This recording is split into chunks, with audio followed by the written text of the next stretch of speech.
Bismillah ar-Rahman ar-Rahim. So now we are continuing with the chapter of Zakat. Previously we mentioned about the those types of animals that we mentioned. Okay, so we mentioned about small animals, then we talked about the idea of animals which are, can you give the value of animals? Yeah, and we discussed this was something that the Hanafis were alone in, the idea of giving value. And we also talked about animals which are there for service, so they function as carriers or working on the land. So we said there's no zakat on these because the idea of productivity is not found in them. Okay, so now this is the next masla. He says, ولا يأخذ المصدق خيار المال ولا رذالته. So the musaddiq, basically the zakat collector, he is not permitted to take the high quality, the premium mal, the premium wealth, nor the low quality. Right. So what does this mean? So let's say, for example, I'm a zakat collector and I go to your land and you have camels, and I'm supposed to collect a bint labun, and there's various types. So for example, there's a really high quality bint labun which is valued very high, and then there's low quality. So I'm not permitted to deliberately take the good quality ones. Right? The idea is not to deliberately try to harm the individual. It's just to collect the zakat. So what do you do then? So I don't take the high quality and I don't take the low quality one as well. So let's say there's 10 binti labuns you possess, and you've got this really expensive one that costs, I don't know, let's say £500, and you got one that costs £50. So I'm not going to take the £500 one. I'm not going to take the £50 one. What I am going to do is I'm going to look for the average. وَيَأْخُذُ الْوَسَطِ. Yeah, so I'm going to take the average one, the one that's the medium. يَأْخُذُ الْوَسَطِ. Why is this for? Because of the hadith of the Prophet ﷺ, لَا تَأْخُذُوا مِنْ حَزَرَاتِ أَمْوَالِ النَّاسِ. Yeah, do not take from the hazarat amwal nas, i.e. karaimaha. So hazarat, he explains what hazarat means. He means this is considered to be the best quality wealth that they have. Because remember, the idea of the musaddiq, the zakat collector, is not to harm the individual. And obviously mal is something which can be very precious to someone. وَخُذُوا مِنْ حَوَاشِي أَمْوَالِهِمْ. خُذُوا مِنْ حَوَاشِي. Hawashi is from the word hashia. And he says that means awsat, the average. So you take the average and then you don't take the lower. And the rational argument for this is لأن فيه نظرا من الجانبين. Because remember, we want to strike a balance between the zakat giver and between the poor.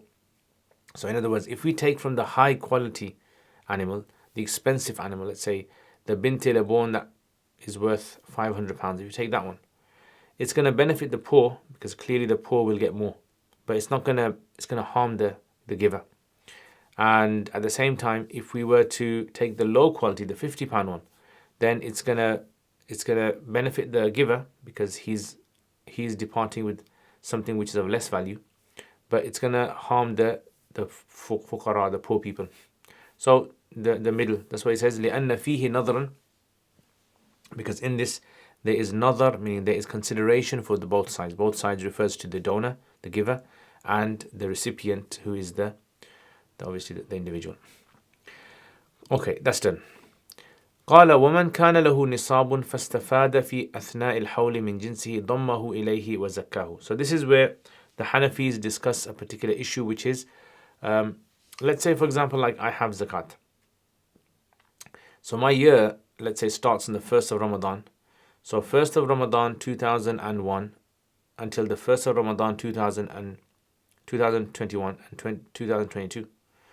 Now, normally what tends to happen is the animals will reproduce, they'll grow in number. So let's say I had,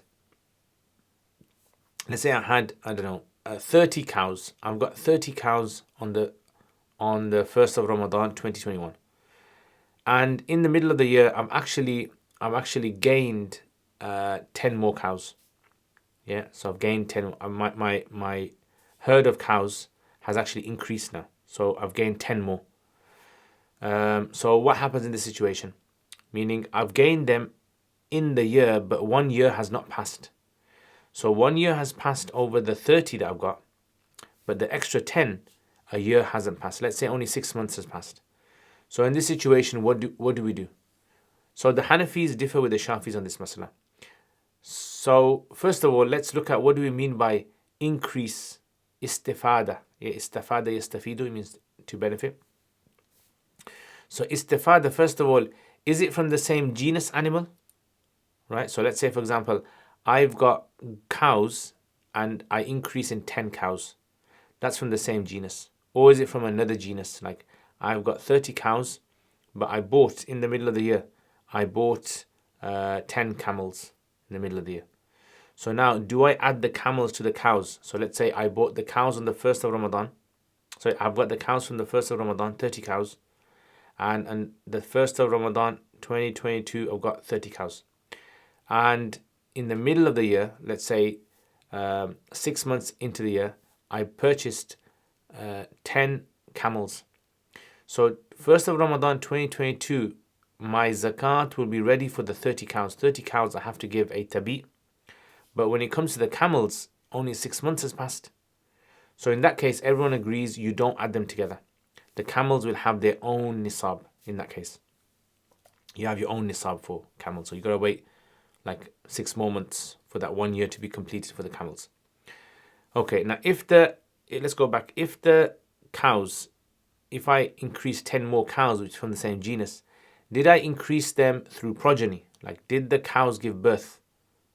If the cows gave birth, everyone says you have to give zakat on the animals, if the time comes, right? Obviously, if they're the right age. And according to everyone. And if, however, I have purchased the cows from outside, this is where there's an ikhtilaf between the Shafi'is and between the Hanafis. Hanafis say, yes, you still have to add them together. So, man kana lahu nisab, whoever has a nisab, in this case, I said to you, 30 cows I've got. فَاسْتَفَادَ فِي أَثْنَاءِ الْحَوْلِ, and I have gained in the middle of the year, 6 months down the line, I gained from the same genus, the same type of animal.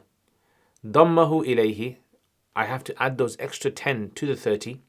وَزَكَّاهُ بِهِ, and I have to give zakat on those. This is what the Hanafis say. وَقَالَ الشَّافِعِيُّ رَحِمَهُ اللَّهِ, Imam Shafi says, لَا يُضَمُّ, you don't add them together. Yeah, so Imam Shafi says, لَا يُضَمُّ, you're not going to do dham. Dham means to join together. You're not going to add them together. Why is this for? What's his reason? We want to understand why does Imam Shafi not allow, he says you only have to give zakat on the 30. لِأَنَّهُ أَصْلٌ فِي حَقِّ الْمِلْكِ, he says because the extra 10 is considered to be independent in itself. Yeah, it's considered to be like a separate nisab in and of itself. Yeah, because I owned it 6 months down the line, so therefore it's considered to be a separate nisab. That's what his argument is. So he says, لِأَنَّهُ أَصْلٌ, this extra 10 that I've gained, it's considered to be independent, asl, في حق الملك, with regards to ownership. فَكَذَا فِي وَظِيفَتِهِ, and likewise is the same ruling is going to apply to its duty as well. Yeah, so its duty meaning, so ownership, the duty of ownership is obviously, to have the nisab and then to give the zakat. So just like the 30, the wadhifa of the 30 was to own the 30, so I give zakat on the 30 once the year is up. Likewise, the extra 10, the wadhifa of that is going to be separate. I have to wait 1 year and then I give a zakat on, if obviously, I have that amount, which 10 is not the amount. بِخِلَافِ الْأَوْلَادِ, he says, as opposed to the progeny of the animals, if the 30 cows that I've got were to increase because they gave birth, he says over there you have to add them together. بِخِلَافِ الْأَوْلَادِ وَالْأَرْبَحِ, as opposed to the awlad and the arbah mean the profits that you make.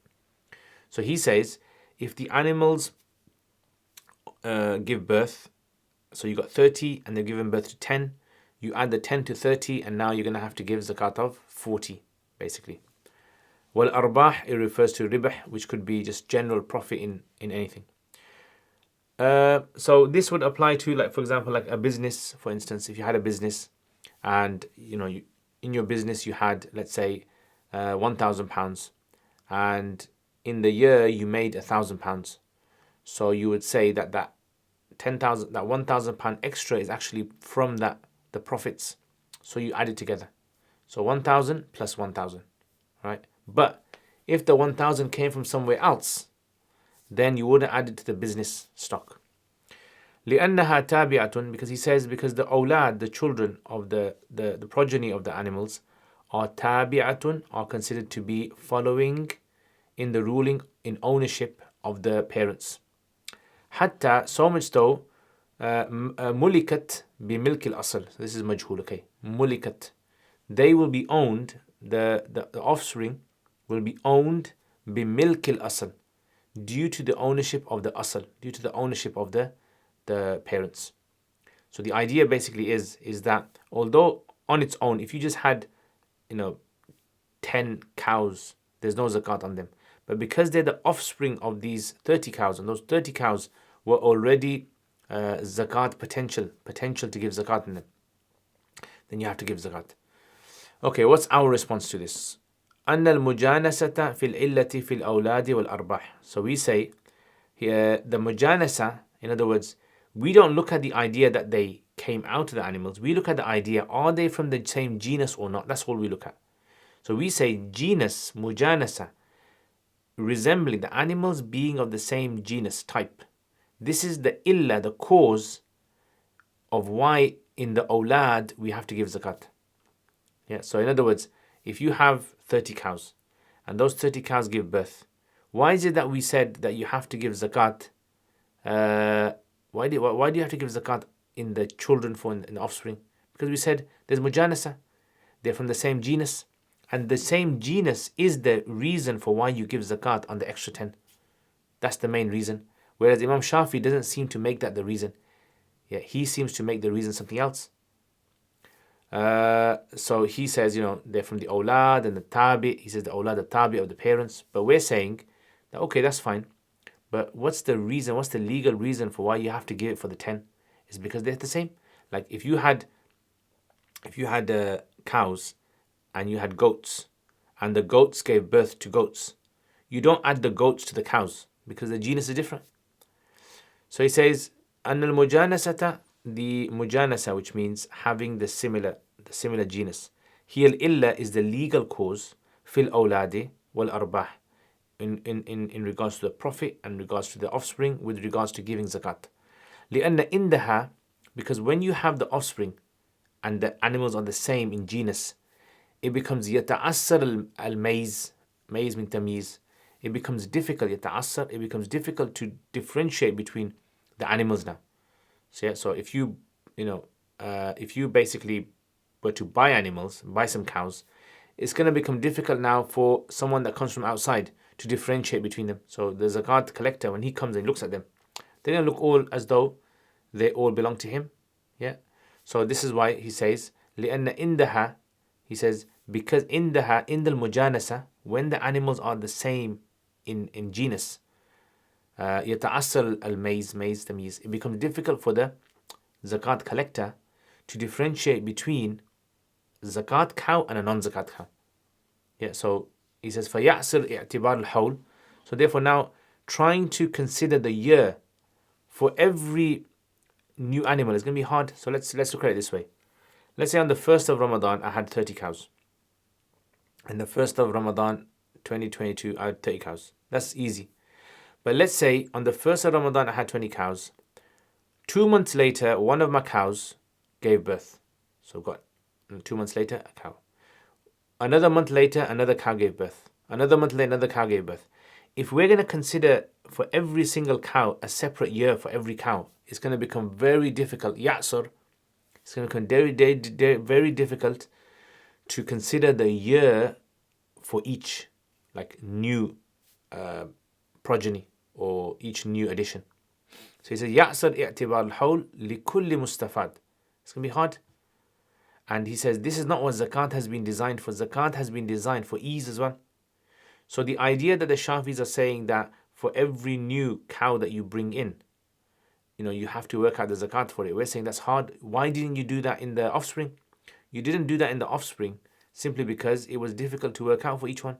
So you should also do the same for the genus, for the animal that is introduced into the herd from outside.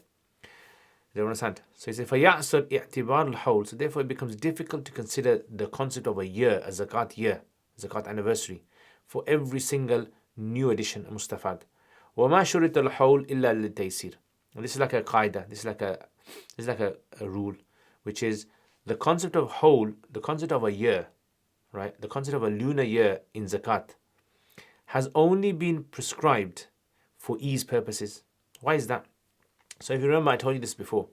We said technically you should give zakat on every mal that you have, every like increase you get.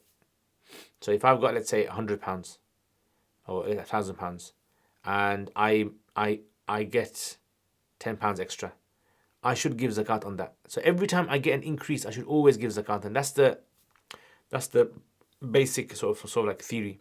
However, the Sharia has said no, you don't have to give zakat for every time your mal increases. You don't.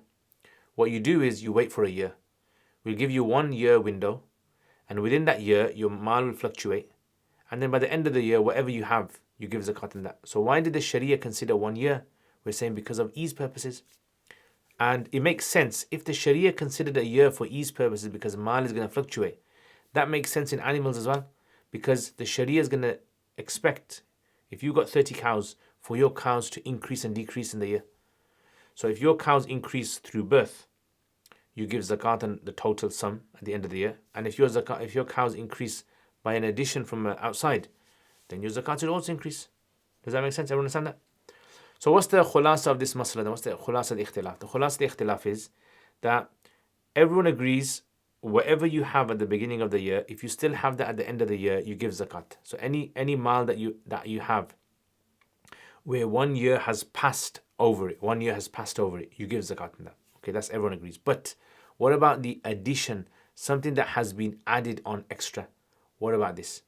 So everyone agrees that any animal that gives birth to another animal, you have to give zakat on that addition. But from outside, if you were to receive an animal from outside which is of the same genus, Shafi say you don't give zakat on it until the year passes on that animal, and the Hanafi say no, you do, like the offspring. What's the reason for the Shafi? The Shafi say the new addition is actually considered to be a separate nisab, so therefore you treat it separately. And we say no, it's not a separate nisab, it's the same nisab. It's the idea is the genus seems to be the reason for why we add it in the offspring.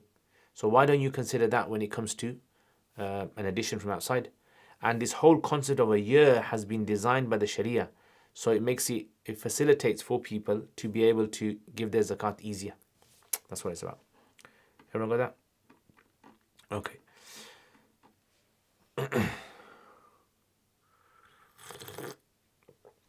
Okay, so let me just mention something from. This is something from Binaya. So in Binaya, it says. 1 second.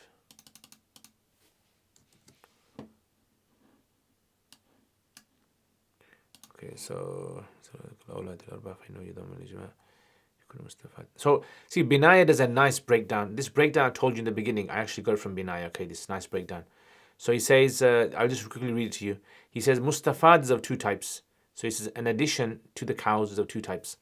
And yakuna min jinsihi, it's either from the same genus, so cow and cow. Kama idha kanat lo ibil, just like if he's got camels and he's gained more camels in the middle of the year. He says those new camels will be added to what he has, and he gives zakat of that. And the second type is if it's not from the same genus, just like for example if he's got camels and in the middle of the year he's gained baqar, cows or goat or sheep. Fi athna al-hawl la yudammu, you won't add the 2 together. 2 are considered to be 2 independent nisabs, right? Everyone agrees on this. And he says, however, the first type, the cows that you get extra cows, right, in the year. النوع الأول على نوعين, of 2 types. He says أحدهما, one of them أن يكون مستفاد. He says that the extra mal في الأصل من الأصل is actually gained from the 30 that you've got already, like أولاد and أرباح. Because everyone agrees you must add them together. So the 30 are added to the 10, you got 40 now. And he says الثاني أن يكون مستفاد, and he says the second type is that extra that's been added, the addition, because of some external reason like inheritance or purchasing or gifting. So according to us, we say there is zakat, and according to Shafis, they say there's no zakat. And then he actually goes into some of the Shafi books. This is one of the good things about reading Binaya. He actually goes directly to the Shafi books and he looks at what they say. And this is very good for like a student, because sometimes in the early classical Hanafi works, when they mention things like the Shafis, they don't usually mention the opinion that is held by the official Shafi madhab. They mention maybe like a solitary opinion that they have in their madhab. Anyway, okay, that's one thing I wanted to mention. Another thing that I wanted to mention was so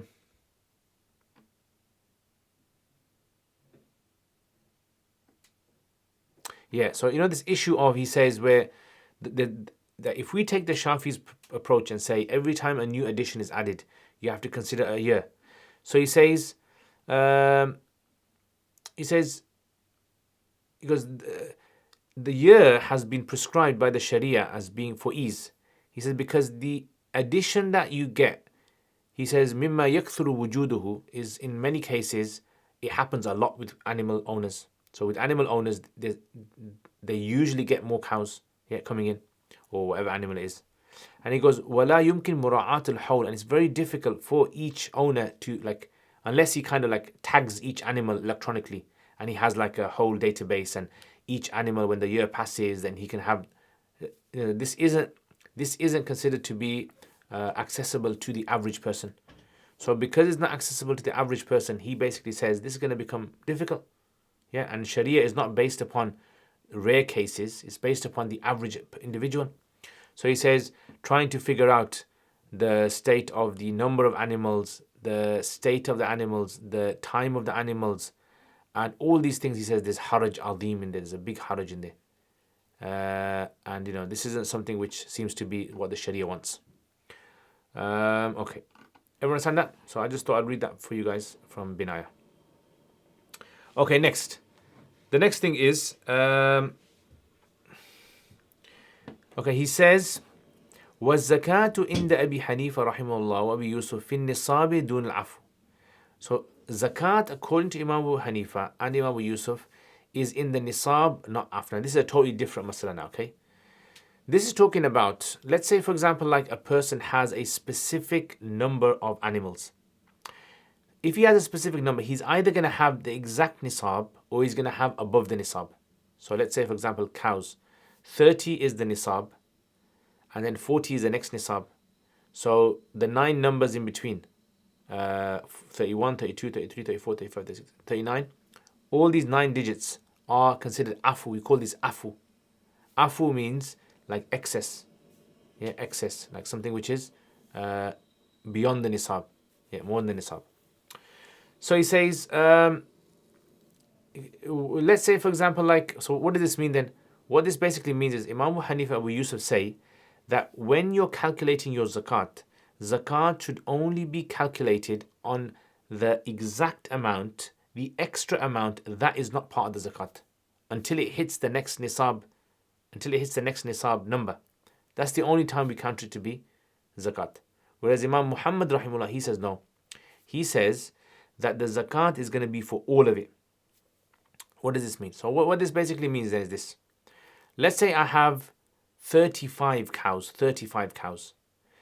According to Imam Muhammad, the zakat I have to pay for 35 cows is how much? What do I have to pay if I have 35 cows? Does anyone know?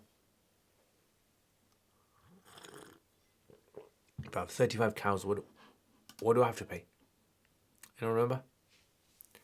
It's a tabi, isn't it? Yeah, it's a tabi. Okay, it's a tabi. So the idea basically is that Imam Muhammad says, no, because you've got 35, that tabi is for the 35, it's not for the 30. So he says, whatever number of animals you have, all of it is the reason for you have to give that specific zakat amount. Whereas Imam Abu Hanifa and Abu Yusuf say, no, the zakat is for the 30, 31, 32, 33, 34, 35 is just afu, it's just extra. It's got nothing to do with the zakat. So technically, okay, let's look at this then. Let's say if the 5 were to die now. Yeah. So 1 year has passed. I've got 35 cows and my zakat is due now, but I didn't give my zakat. And the next day, five of the cows died. So I had 35 and now I've got 30. How much zakat do I have to give? So Imam Abu Hanifa and Abu Yusuf say you got to give what you had to give at 35. Basically, you got to give 1 tabi. Yeah, because whether it's 30 or 30, it doesn't make a difference because 30 is what you have to give zakat on. Imam Muhammad says no. He says you have to give zakat on the 35. So therefore, if five die, yeah, what that means, you have to take that decrease into calculation when you have to give your zakat. So how does that work out then? So therefore, 35 equals 1 tabi, isn't it? So if you lose 5, how much you got left? You got 30. So now you got to give 30 out of 35 of a tabi. Does that make sense? So you got to find the value of a tabi, and you got to give 30 out of 35 of a tabi. So let's say, for example, a tabi costs £350. Yeah, 1 tabi costs £350, let's say. So how much zakat will you have to give according to Imam Muhammad?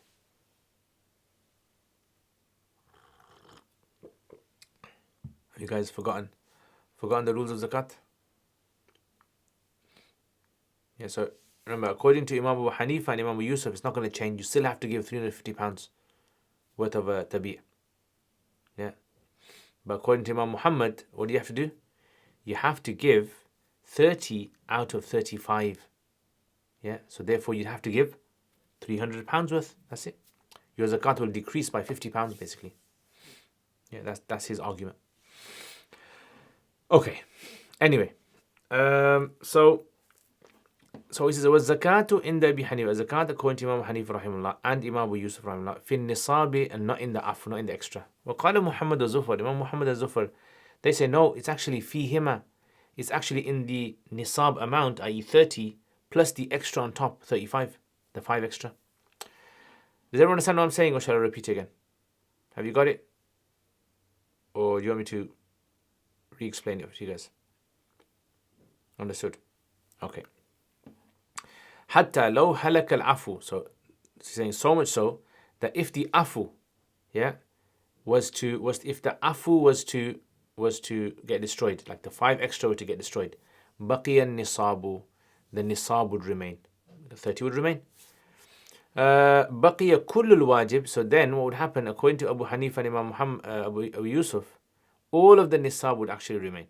Yeah, because their argument is that 30 is the nisab. Whether you have 35, whether you have 39, 30 is the nisab. So whether this extra perishes or not doesn't make a difference. وَإِنَّ Muhammad wa Zufar, according to Imam Muhammad and Imam Zufar, what do they say? يَسْقُطْ بِقَدَرِهِ. They say those animals that die, your zakat now is going to decrease according to that reduction. So like I gave the example, I said 30 and 35. So if 5 decrease and it goes down to 30. So therefore they're saying there's a reduction of 5 out of 35. Yeah. So therefore you only have to give zakat on basically 30 out of 35. You understand how I worked that out? 30 out of 35. Muhammad. Okay, what's Imam Muhammad's argument here? Imam Muhammad and Zufar, they say أن الزكاة وجبت شكرا لنعمة المال والكل نعمة. So their argument is quite straightforward. In fact, Imam Ibn Humam seems to incline towards Imam Muhammad's argument. I'm going to read to you in a bit what he says. But he seems to incline towards, it seems like a strong dalil. If you think about it, why do you have to give zakat for? Zakat is like a reciprocation of Allah's ni'mas. This is a response thanking Allah of the ni'mas that He's given you. Shukran li ni'matil mal. So He's given you 30 cows, shukr to that.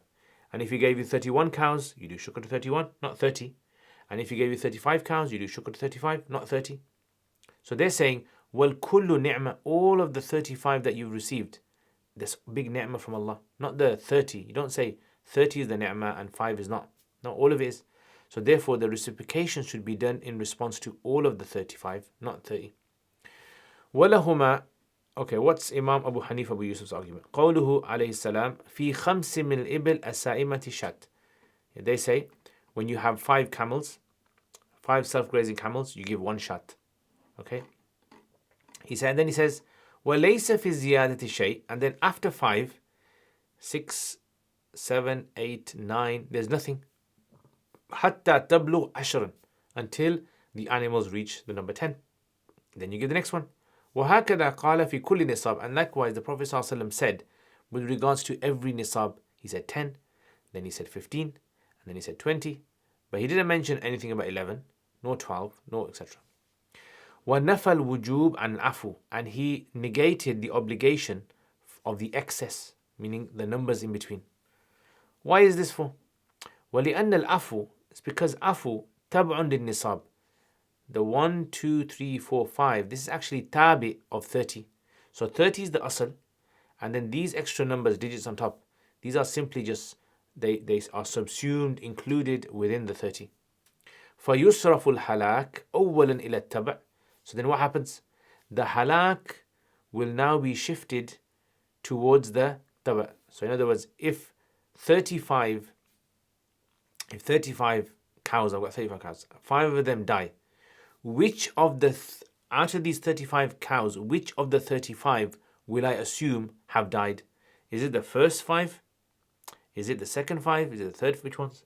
So it says you attribute it to the afu, yeah, because they are not the asl, right? So you attribute it to the one that is afu.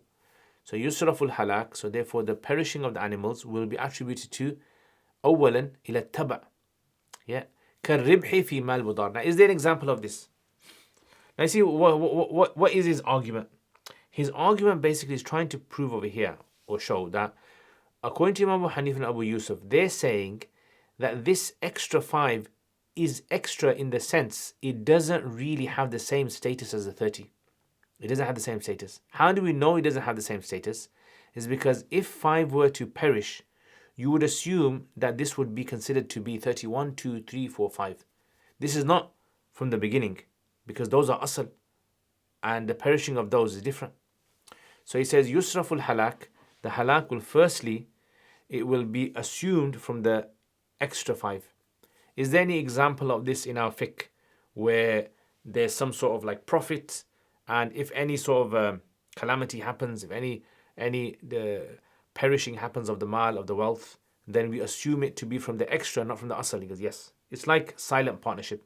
So let's say, for example, I'm I'm an investor, and I say to, for example, Zafar is my, so I'm the silent partner and investor, and Zafar is the worker, the one that is going to carry out the work. So he's the what we call the mudarib, right? So he goes, he invests the money, right? And then, so what happens now is, let's say I invest £1,000 into Zafar's entrepreneurship, and he works, and by the end of the year he's made, let's say, I don't know, he's made £1,000. So £1,000 capital is mine, and £1,000 on top of that is going to be considered to be the profit. And let's say we split the profit 50-50. Yeah. So at the end of it, I get my capital back, £1,000 back, and I also get 50% of profits. So let's say at the end of the year, what happens is he's made to £1,000, but £500 got robbed. Yeah, it's got robbed. So when £500 gets robbed from 2,000, where does it get deducted from? Does it get deducted from the profits, or does it get deducted from capital? How does it work? So the Hanafi say it gets deducted from the profits. So in other words, what would happen is my 1,000 is safe. That's the asl. My 1,000 is untouched. I'm going to get my 1,000 back. But 500 has been deducted from the profits, so therefore now the profits has reduced from 1,000 to 500. Therefore, instead of me getting 500 and him 500, Zafar is going to get 250, I'm going to get 250.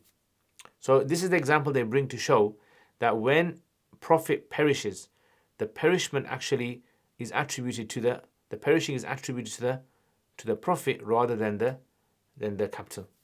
Yeah. And it's a strong argument, this is a strong argument as well. Okay. So everyone understand up to there? Yeah. So this is basically the main, once you've understood this concept, the next thing is going to be easy to understand. Okay. All right. So,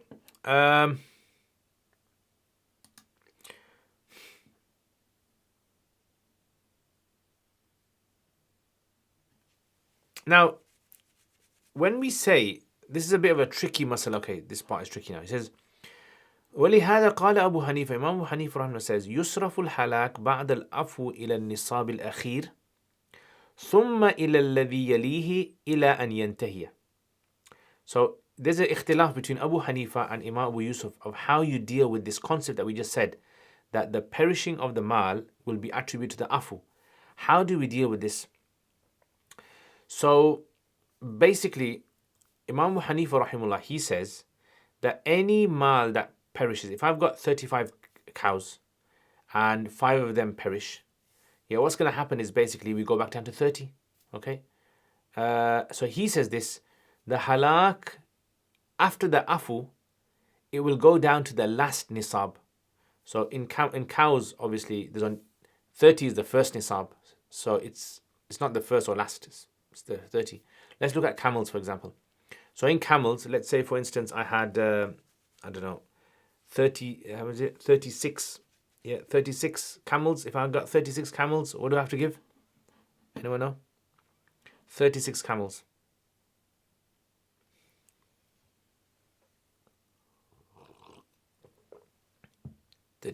How much? No. Bint al-Labun. Yeah, Bint al-Labun. Very good. Remember, 25 is Bint al-Makhad, 36 Bint al-Labun, 46 is Jid'a, and then 60 is Hiqqa. Okay.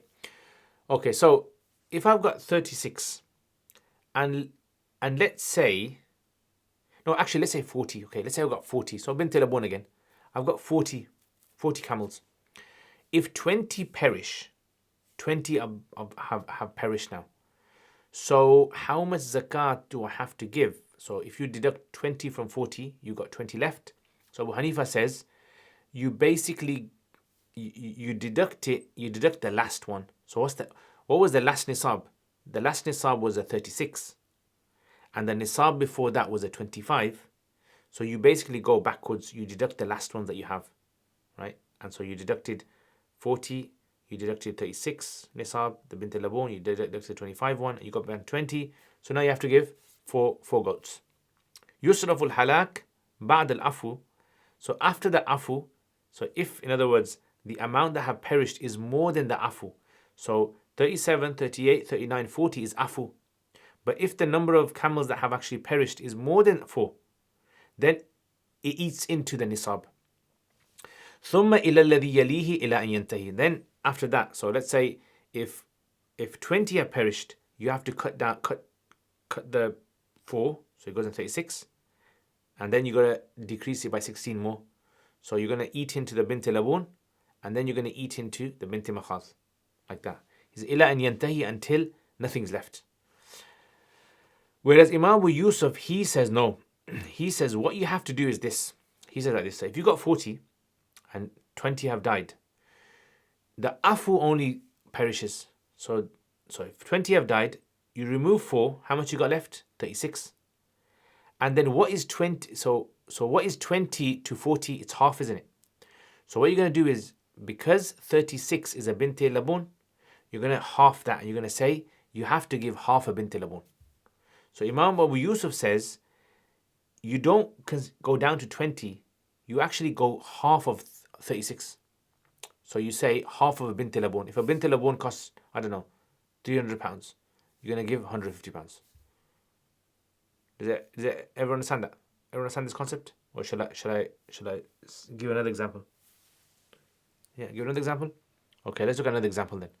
So let's look at something which is obviously has a larger number. So 30 camels, let's say. This is 30 camels. If you got 30 camels, what do you have to give? You got to give binti makhad, isn't it? Okay. So what's happened now is, let's say 10 camels have died. 10 camels have died. So according to Imam Hanifa, if you got 30 camels, deduct 10 from 30, how much you got left? 20. Okay, what do you have to give zakat on? What zakat do you have to give if you have 20 camels? You've got to give 4 goats. Right? Straightforward. Imam Yusuf would say, what you do is, when you deduct 10, you go down to the last nisab. So from 30, how much do you have to decrease to get down to the next nisab? So it's 5, isn't it? Yeah, so 25. So what you do is now that 5 is a binti makhad. So you have to work out the value of 1/3 of a binti makhad, because 20 to 30 is a third. 20 is a third of 30. So you have to work out the value of the last nisab. Whatever the last nisab was a binti makhad. You got to work out 1/3 of a binti and deduct that. So let's say a binti makhad costs £90. You deduct 1/3 of 90, which is 30. You got 60 left, so you pay 60. Does everyone understand that? Or do you want another example? Okay, I'll give you another example, but you guys work it out yourself. Okay. All right. So let's say, for example, you got 50 camels. You got 50 camels, and 20 of those camels perished. Yeah, 20 camels perished. Yeah, 50 camels, 20 perished. According to Imam Abu Hanifa and according to Imam Abu Yusuf, what do you have to give? Yeah. So what do you guys say? Yeah. Binti Mahad, according to Abu Hanifa. Okay, and that's because you're saying it's 30, yeah? And according to Imam Yusuf, it will be 46 hikah, and then half in the hikah will be to 23. So will that be 4 goats? No, that's wrong. Okay. So what does Imam Yusuf say? What does it say? What does Imam Yusuf say? That if you have animal pairs, you go back to the last nisab. What's the last nisab from 50? What's the last nisab? 46 is a jid'a, isn't it? Jid'a. Hiqqa is 60. Yeah. So you go back down to jid'a, and because you've lost 20 camels, so what is 20 to 50? Yeah, 20 to 50 is 3/5 or 2/5. 2/5. So you go back down to a jid'a, and then you only have to give 3/5 of the value of a jid'a. Yeah. Right. Yeah. Okay. So is that straightforward? So this masla is usually a masla students get confused with. Like when this masla is taught in madrasas, usually students get confused with it. They don't understand how it works. But it's very straightforward once you understood the concept of what they're looking at. Because remember, Imam Muhammad, his argument is that you basically have to give. Remember, we said if you have 50 camels and you lost 20, then Imam Muhammad says you have to give the zakat, the zakat of whatever you've lost over there. It's for the whole thing. In other words, that jid'ah that you had to give was actually for the 50. Yeah, the jid'ah is 50. So therefore, if you lose 20, then you only have to give the value of, 3/5 of a jid'ah. That's his argument. And Imam Abu Hanifa, he says no. He says whatever you reduce, you go down to the nisab that's left. Yeah. So if you lost 20 minus 50, how much is it? Is 30. And what do you have to give if you got 30? Straightforward. You have to give, bint makhad. And according to Abu Yusuf, he says you go back down to the last nisab, the closest nisab. Go down to there, and then from there you work out the fraction. Okay. Right, so let's read this then. So it says, لأن الأصل, because Abu Hanifa says the asl هو النصاب الأول is the first nisab. Yeah, the first nisab is the asl. وما زاد عليه تابع, and anything above that is considered tabi.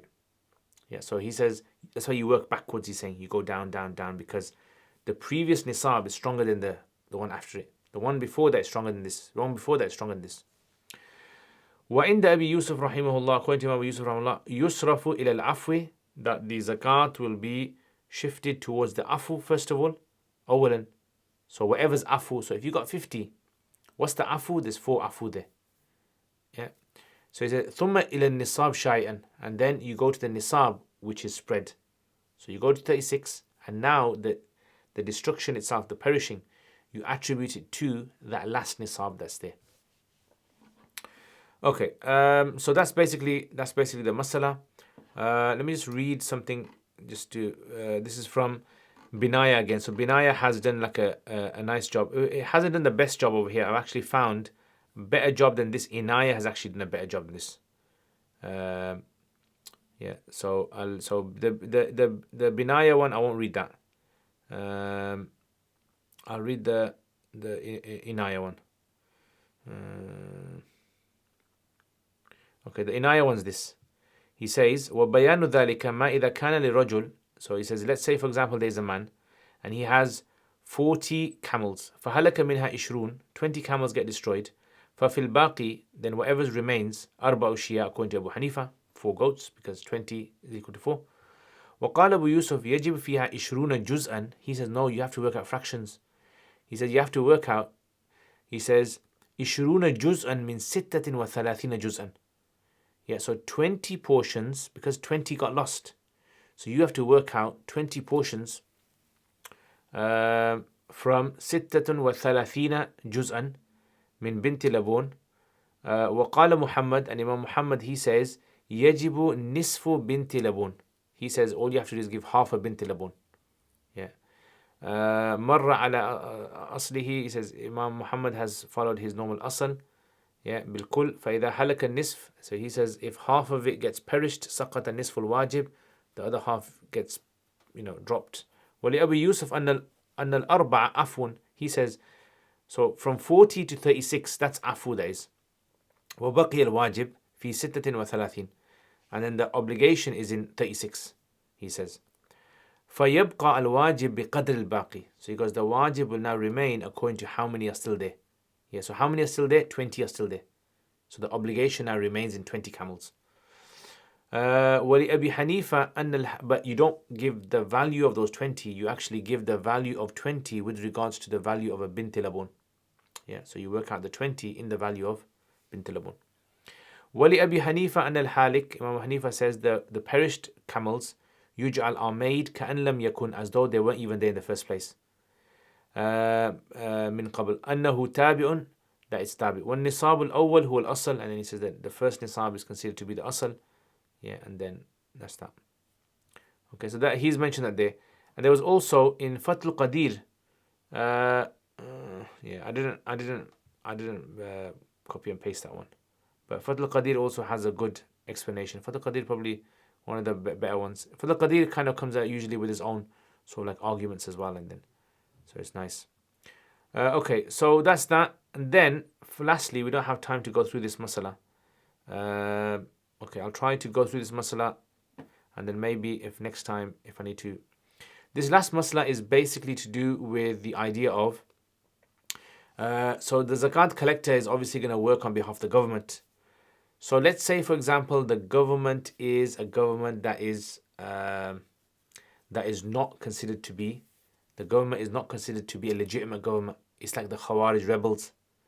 Yeah, so the rebels have taken over. Instead of allowing the zakat collectors to come and take, they're going around and collecting zakat from people.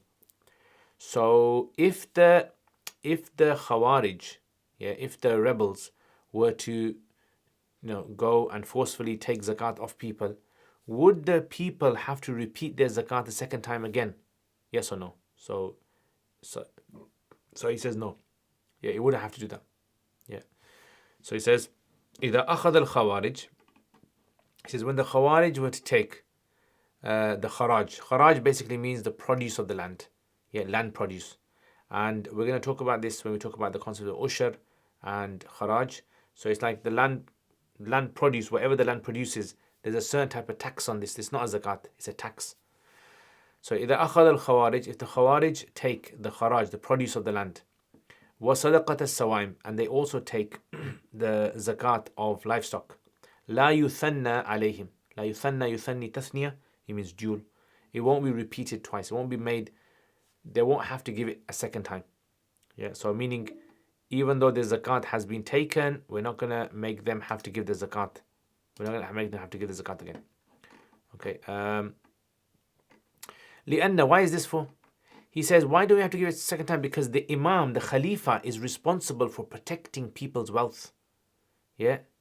And because he didn't protect them from the Khawarij, yeah, these rebels, he didn't protect them from there. Therefore, that's his fault, that is. He was the one. So the Khalifa in a Muslim society, what's the rule of the Khalifa? The rule of the Khalifa is not to establish laws.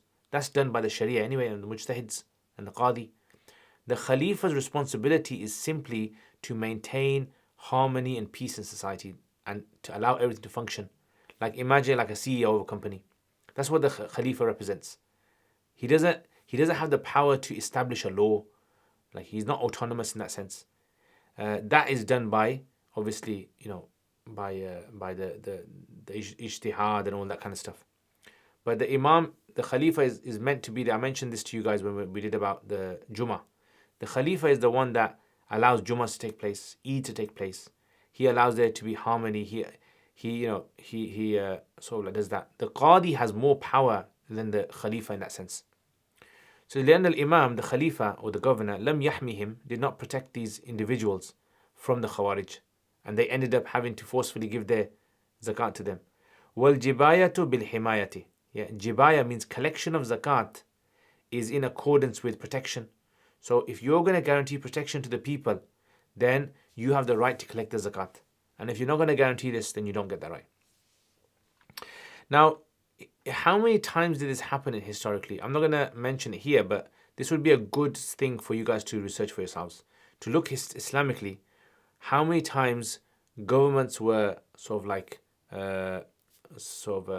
affected by this problem, where rebels came and took over, or rebels brought everything to a standstill and began to take mal of people. وَأَفْتَوْا بِأَنْ يُؤِيدُهَا دُونَ الْخَرَجِ. Now this word can be recited أفتوا or أفتوا. وَأُفْتُوا بِأَنْ يُؤِيدُهَا دُونَ الْخَرَجِ. Yeah. So what does this exactly mean? So here is where there is a difference amongst the scholars. I'm going to stop over here because this is where inshallah we'll continue from next lesson. But this is something which there is a difference, and it all depends upon how the scholars at that time saw the Khawarij, like what the Khawarij were doing, etc. Okay, so we'll stop there. If you have any questions, you can ask your questions. We'll just summarize now what we did. Okay, so today we discussed the masla with regards to the zakat of the mustafad, meaning that thing which is gained. So if you have a type of animal and you gain the same animal, did you gain it through progeny or did you gain it through outside? Then there's ikhtilaf between the Shafis with regards to the latter. If it comes from outside, the Shafis say you have to work out a separate nisab and year for that calculation. And Hanafi say no, that was going to become very difficult then. Yeah, the whole concept of the year is based upon the idea of ease. And then according to the next masala is according to Abu Hanifa, Abu Yusuf, any mal that becomes perished is automatically cut off from the afu, the excess, and it's not from the asl. Whereas Imam Muhammad says no, the zakat is going to be calculated for the entire thing. So whatever decreases, whatever perishes, you're going to take into consideration all of it. And then we worked out, how do you work out exactly between Abu Hanifa and Abu Yusuf, how do you work out this deduction? And we explained the calculation there. Okay, any questions? No? Alright guys, Jazakumullah khair. See you guys next time. Assalamu alaikum.